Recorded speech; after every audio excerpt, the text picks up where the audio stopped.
আছেন, এত বয়স হয়ে গেছে আসতে পারেনি, তার মন এখানে পড়ে আছে, নবার বইয়ের কাছে খবর নিয়েছেন কি হচ্ছে না হচ্ছে। তো তিনি অনুরোধ বিশ্বাস এবং আত্মমর্যাদা এবং আপনারা মানুষ হচ্ছে সব থেকে বড় শক্তি। মানুষকে কেউ পরাজিত করতে পারে না, মানুষকে কেউ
আমাদের বিশিষ্ট, আমাদের প্রিয় মানুষ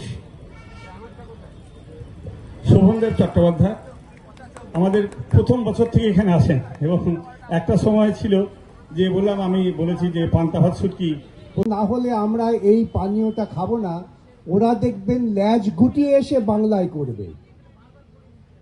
আমি একটা কথা বলে শেষ করব। সাম্প্রতিককালে আমি একটি প্রবন্ধ পড়ছিলাম, সেখানে একজন জার্মান ভাষাবিদ বলেছেন যে ইংরেজির ধাক্কায় বহু ভাষা শেষ হয়ে গিয়েছে, কিন্তু বাংলা শেষ হয়নি, বাংলাকে শেষ করা যাবে না। জার্মান ভাষাবিদ, তিনি বলছেন আমি বাংলা শিখেছি।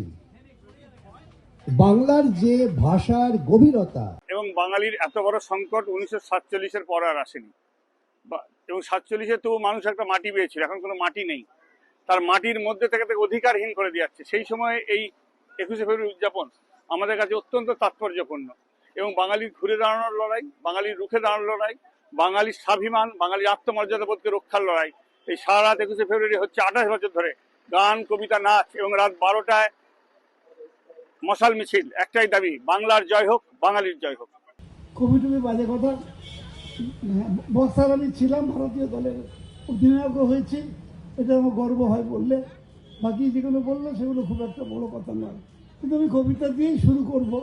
খুব বেশি কিছু বলার নেই আমার, যা বলবো। আমি কয়েক বছর আগেই কবিতাটা লিখেছিলাম।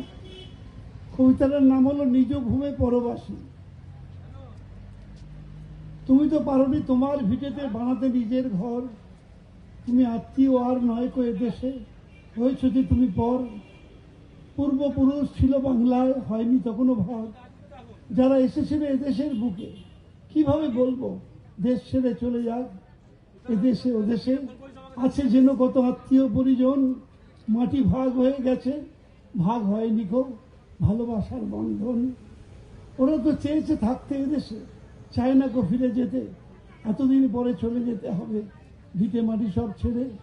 ক্ষমতায় যারা আছে তারা হোক মানবিক, আরো ভালোবাসার বন্ধন হোক আইনের থেকে বড়।